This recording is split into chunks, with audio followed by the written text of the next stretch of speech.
Hello and welcome to Radio Waves. I'm your host, Kris Poliquin, and this is a production of Red Apples Media.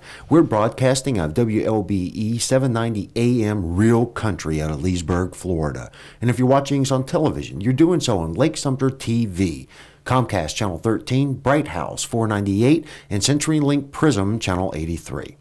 So today we're going to be making waves with two guests from the Lake County Rowing Association. In the first segment, we'll be speaking with Vice President Rich Walter. Rich, thanks for coming on to the show. Thanks for having me. Oh, anytime, because as I was doing research on the association, you know, it's pretty, I think it's very cool, and it's a unique sport. So tell us a little bit about the Lake County Rowing Association, what you do, and, you know, some things that might interest our audience. Well, basically, we have three segments, well, maybe two, when you consider the adult rowing and then the junior rowing with the high school and the middle school. Oh, okay. Justin will touch more on the high school and middle school program. I'm mainly with the adult program. I took it up 3 years ago after I retired. Before that, I had a rowing machine, which we call an erg, and I had that for 20 years. But never actually hit the water? Never hit the water. Really? And when I retired, I said, there's my chance. And I found Lake County, which was half an hour from my house, and started rowing. And, you know, once you get on the water, the ergs lose their appeal a little bit. Because, right. There's a lot more to it than the erg. You know, when you're rowing on an erg, you know, balance, timing. There are balance, right? Yes. The difference between a stationary, you know, piece of equipment on the ground versus being on the open water. Exactly. And with the boats, you have a team, and you have to coordinate with the other rowers in the boat. If someone's oar is too high and yours is too low, you lean to one side, it slows the boat down. If you slide up too fast, you stop the progress of the boat, and that slows it down. So it was a little more involved than I thought. I thought I'd jump in the boat and just get going and start rowing. Sure. And, but that's also keeps you coming back because you want to perfect it. Right. It gives you something to get better at. So especially if you're interested in it, you always want to get better at the things you like to do. Right. Then the other thing about it is it's low impact, and, you know, as we get older, the running takes a toll on your body, where the rowing gives you every bit as good a workout, but it doesn't beat up the joints in the back. And right. Well, it's got to be hard on the back to a certain extent, though. If you do it right, no. And okay. Well, that's. I think that goes without saying. And that's the true. Coaches are real good about making sure you do it right. And then there's, for instance, I own my own double, which is a sculling boat. Now, scull rowing is you have one oar in each hand. And sweep rowing is you have one oar in two hands. So you can never be a single sweeper because you need someone to have another oar. Well, no. Well, you could if you wanted to go in circles, I would imagine. You'd probably tip over, though, before you did that. Oh, right. So in this, my particular oar are flex blades, so they have more give, so that I don't hurt my back. And sure. So as opposed to the stronger kids, they can have a stiffer shaft and get a lot more pull through that without hurting themselves. But, right. So now, let me ask real quick. In the world of rowing, I'm no spring chicken, but how many types of boats are we looking at here? And if you can explain to the audience to maybe give them a picture of what we're talking. We're not talking about dinghies or kayaks, are we? No. We have singles, doubles, and quads in the sculling, and then we have pairs, which is two people, then 4, and then the 8. The 8s is what everybody sees, you know, going down the Charles River with 8 people in the boat, and but they're long and thin and lightweight. My boat weighs 38 pounds, and it carries 2 adult people in it. So we... A 38-pound boat. Yeah. I carry more than that in groceries when I go to Publix. So that's pretty remarkable, yeah, considering you're on the water at this point. Mm-hmm. Now, you spoke earlier about adult programs. When you say that, do you have to be a rower? I mean, are there... What does the Lake County Rowing Association actually do? Do you just hold competitions? Do you have competitions? You know, or is it just more for fun? Or speaking to an adult program, what does that mean? Because if I'm interested, I may look into it. Well, that's the... if you still have that competitive edge where you want to compete, there are regattas just about every weekend. Oh, really? All over Florida. They're a day event, so it's not an hour here. You're right. So we have our own course at Lake County. We have 8 lanes, 2,000 meters, and then we have another course that's 1,000 meters. That's another 8 lanes. So we can hold major competitions. We held the Sunshine State Games last year at Lake Mineola. Really? Yep. So as an adult, you can train to row in competitions, and your age comes into effect there. The older you get second handicaps. Oh, okay.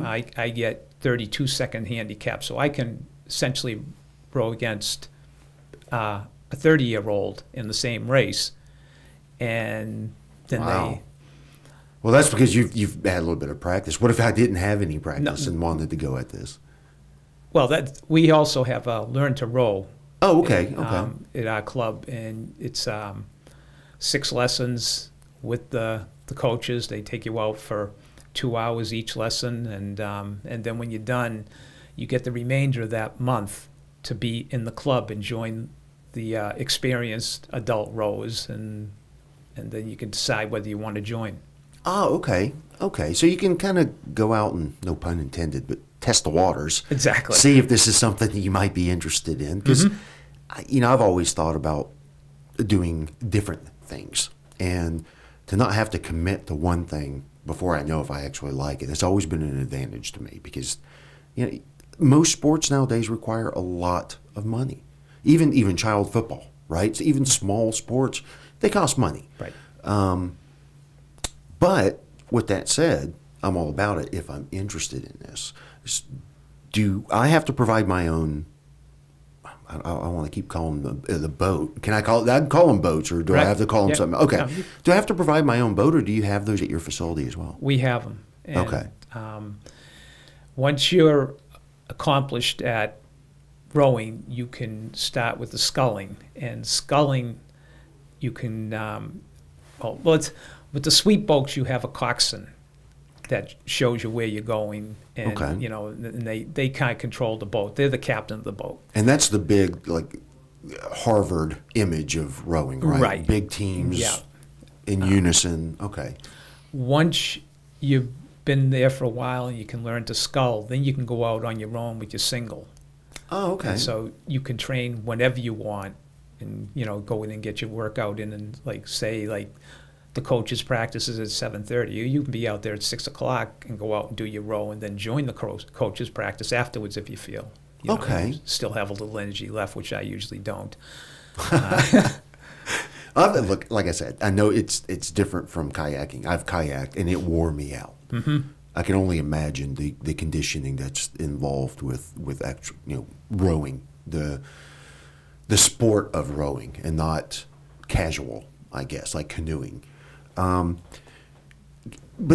we're about to go to a break, but we still have a couple of minutes, and I'd like to talk to you specifically about an event I saw that's coming up. And let me make sure I get this absolutely right, but it's the Claremont Cardboard Classic. Mm-hmm. Cardboard. Yes. Like what you get from an Amazon box. Exactly. Okay. How does this work? Okay, every time I put cardboard in the water, it usually doesn't. I'm not going to row in it. Well, when Paul McPherson came up with this idea of a fundraiser for the club, he said about cardboard boat race, and I had the same reaction you did. So I went on YouTube and and did a little research, and it's it's really amazing at what these people come up with. I mean, you could actually take a cardboard box and wrap it in duct tape and jump out in the water, and it'll float for as long as we could do the race. Gotcha. But people go in a lot deeper than that. I saw some pictures. There's some pretty creative stuff out there. And I've tried to do a little of it. I'm working on putting our own boat in the race, of course, and you know, it does take a little time with the, you know, gluing and lamination and so forth, but you could probably do it, you know, make a decent boat to doing this race in a week. So really? Yeah. Okay. Now, how many people participate in this? Well, this is our first year of trying this. Okay. But other places have done it with a lot, you know, a lot of rowers, and I mean, a lot of boats entered, you know, hundreds it looked like, you know, because Wow. I've been researching it online. I said, had no idea this was out there. And so, you know, we're doing this year, and then we're going to try to, you know, make it a yearly thing, make it an annual event. Okay. So on August 4th, we're going to have the Cardboard Boat Classic, followed by a free concert afterwards by the music group Switch, back to the 80s. Okay. And it's going to be a very, you know, family event. And but you can look up online at, you know, www.rowlcra.org/ccc for all its. We'll have all the information on there: start times, price, everything we're going to be doing that day. Okay. Well, Rich, that's about all the time we have for this part of the segment, or this part of the show. I wanted to thank you very much for coming in and sharing this information. Thanks for having me. All right. So when we come back, we'll be speaking with Justin Knust, who is the coaching director for the Lake County Rowing Association. We'll be right back.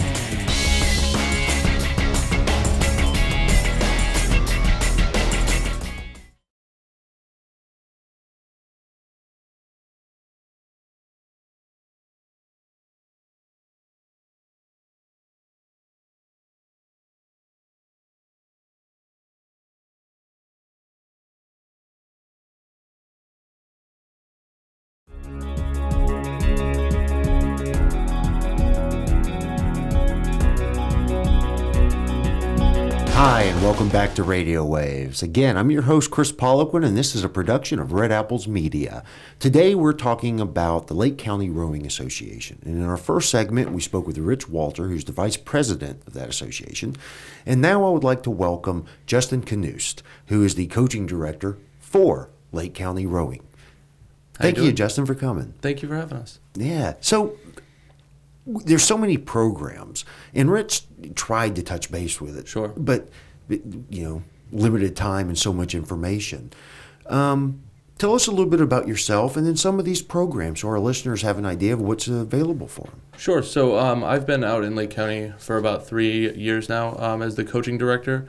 When I showed up, they had just opened the facility and it was primed to grow. We had about 20 people on our adult team and only 11 people on our youth team. Now, there are programs in the state that have 200-300 high school athletes on them. So the first thing was, let's get our high school program larger. And they didn't offer middle school programming at all. So we've been recruiting through, you know, just getting out in the community and getting into schools and telling the kids that this is an option. We're at about 40 high schoolers and 30 middle schoolers right now. So we've grown that 11 to 70. And Wow. we're just trying to get the word out to as many people as possible that rowing is a thing that anyone can do. Any kid, and you know, we have kids from local area public schools, high schools, you know, the private schools. We got some people from Montverde. We have homeschool kids. Anybody is able to row for Lake County. Okay, so say I'm a parent, which I am. What's the benefit to me and or my child if we were to put them into a program like this? I mean, I understand it's a sport. Sure. But, you know, you've got the big ones out there, right? You Right. got football and basketball, and that's where, you know, soccer nowadays, people are starting to kind of focus on the basics. Sure. Why rowing? There's a bunch of different reasons. The first thing I would say is that, rowing is a sport that you can do your entire life. So at the Indoor World Championship, there is a 90 to 99 category, and like there's competition because there's multiple entries. Is that age group? 90 yeah, right. So 90-year-olds compete in this event. So it can truly be something that your kid could pick up at 12 and do the rest of their life, which most sports you end up sort of having to phase out of doing it competitively, at a certain age. And to a youth rower specifically, the number of kids that we're able to put and go on to row in college. The stat that we use the most is about 50% of high school rowers who are female end up getting scholarships to row in college, and it's about 20% for guys. That compares with how much? Wait a minute. 50%. About half. Yeah, about half of our graduating seniors end up going. Actually, this year we had 4 graduating seniors, and all 4 of them are going to be rowing in college. 3 of them got scholarships to do so. So we're actually pulling that 50% average up a little bit out of Lake County. There's a lot of need for college rowers because of Title IX. And we actually bring the American universities bring a lot of them from overseas. So when you watch Yale row, half of those people could be from Europe. So is really that right? Good, yeah, really good American-born rowers are hard to find and in demand at the university level. Probably because it just doesn't have the exposures as some of these other sports. Exactly. It's starting to pick up a lot in Florida. Most people wouldn't really know, but there's about 70 high school rowing teams in the state of Florida. Is that right? Yeah, there's about a dozen in the Central Florida, Orlando, Winter Park, Claremont, all that, like what you would call Central Florida. It's about a dozen just in that area alone. Wow. So if you're looking at students, what programs do you offer specifically? Is it by grade? Is it all by age? Do you work with schools on their program, or is it just a complete off-site? Sure, we're our own 501c3. So we recruit from the schools and we have relationships with the schools, but you don't really row for South Lake High School. You would row for Lake County Rowing. Okay. So we offer a middle school program, so that's grades 6 to 8. We start them out. Like I said, we've got about 30 middle schoolers going around right now. That is wildly 30, popular. that's a lot. We hope to have that in the 50s or 60s by this time next year. A lot of middle schoolers, and we group them all together. The boys row with the girls, and they compete. They travel. They go to Orlando. They go down to Tampa to go row against other middle school teams because their middle school rowing is taken off. My middle school didn't have no rowing. Yes, exactly. Exactly. I think it's great. And that's a super flexible program. They only practice 3 times a week, from like 4:30, 4:45 is their start time after school gets out, and they get out about 6:45. So, it blends really well with kids that do, band or something else like that. Our high school program, like I said, we got about, hopefully this coming year we'll be in the 50s for our high school program. And they practice 4 days a week, Monday through Thursday, when school is in. And they travel all over. Like last year we were up in Georgia. We go down to Sarasota. We compete on a regional level, and if we were to qualify, nationals can be. This year our national championship was in California. We didn't qualify. We're hopefully a year away from doing that. But so yeah, the youth team is very competitive and travels all over the Southeast. That's pretty crazy. It really is. Yeah. How about retention?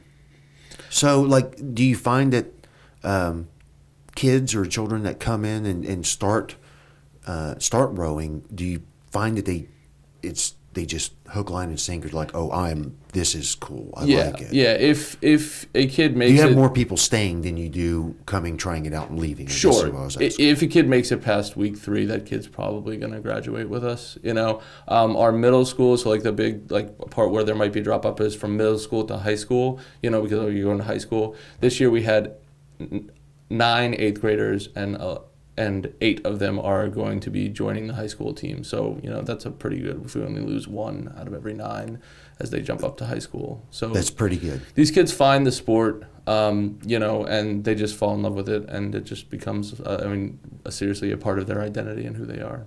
So you have, I guess you have clearly competitive teams. Yes. Are all students or people who get involved, do they have to be competitive at a certain time, or do you have more of a casual that still focuses on the sport itself? Sure. So to like, the beauty about when we go to these races is there've been, just like there's a football JV team, we have a JV boat, we have a third varsity boat, a fourth varsity boat, a freshman boat, a novice boat for people who are brand new, and all of the other teams are competing in these events as well. So we try to make sure that we're putting a kid in a boat where they're going to be competitive, not where they're going to win automatically just for showing up, but we're putting them in a race in a category that is, you know, they're going to be racing against people that are their ability, and they're not going to just get blown out.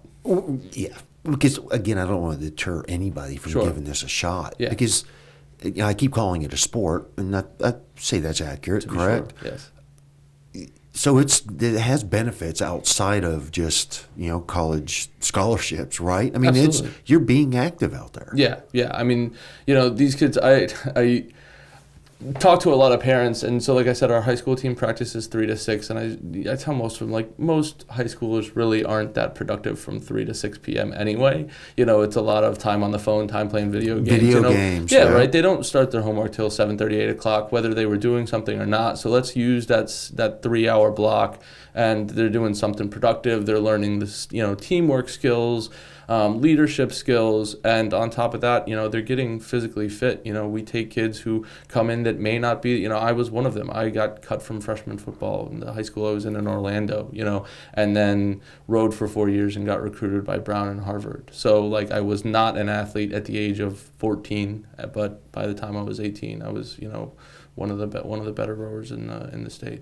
Right. Oh, that's fantastic. And now you're doing this for other people. Yeah, trying to give kids the same opportunities. You know, these high schools are so big that they can't possibly offer athletic sports for every single kid. There's just kids that slip through the cracks, you know. Sure. You know, rowing and Lake County rowing is a great place for those kids to land, because we can, you know, nobody is a great rower at the age of 11. You know, you have to be such an all-star to make some of these high school teams. Sure. You know, you knew you were going to make varsity basketball when you were in, you know, 5th grade. Very early on. Like that. I mean, there are rowers who make the Olympics that don't start rowing until their 20s. Is that right? In college, yeah. Pick it up late in college.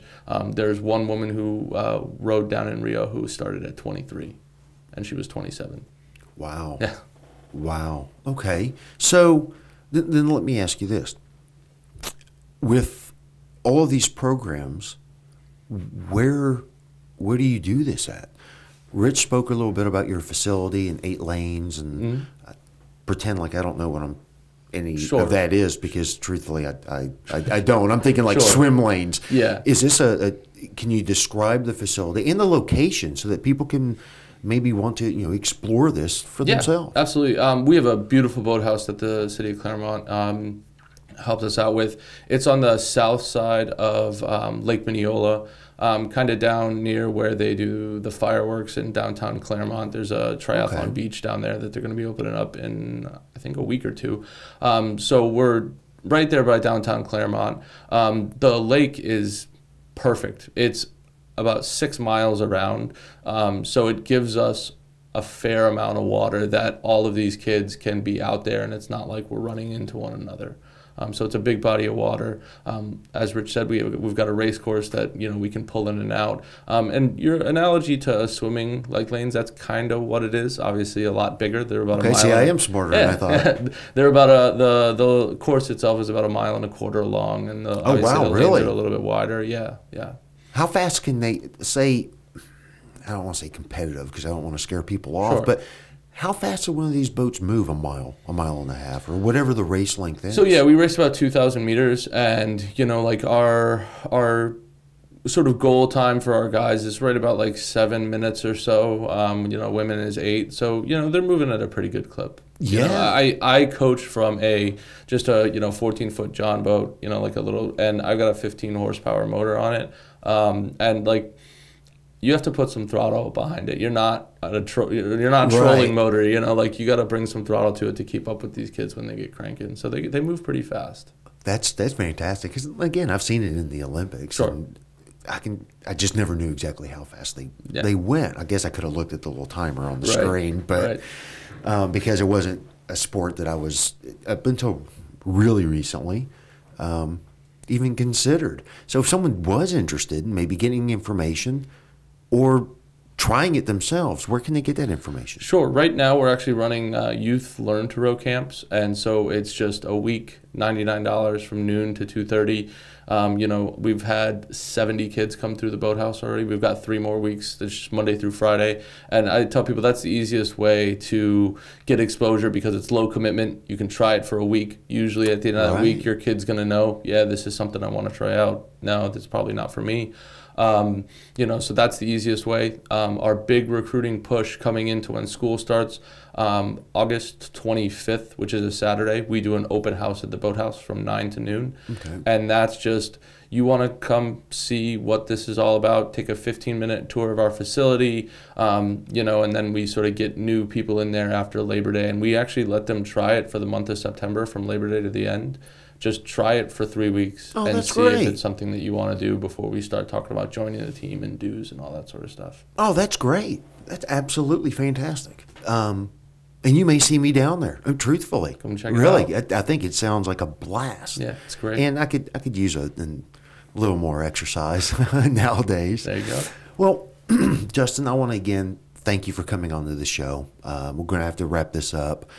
Real quick, one last time, if you wanted to get information, where can they get that info? So we're on Facebook, Row LCRA, on all of the social media platforms. Just type in Row LCRA, or our website is www.rowlcra.org. And my contact's all over there. Anyone can contact me if they're interested. Awesome. Well, Justin, thank you again. I'm glad you made it out here and share this information. Awesome. Thank you. All right. And that concludes our show for today. This has been Radio Waves. I'm your host, Kris Poliquin. We'll see you next time.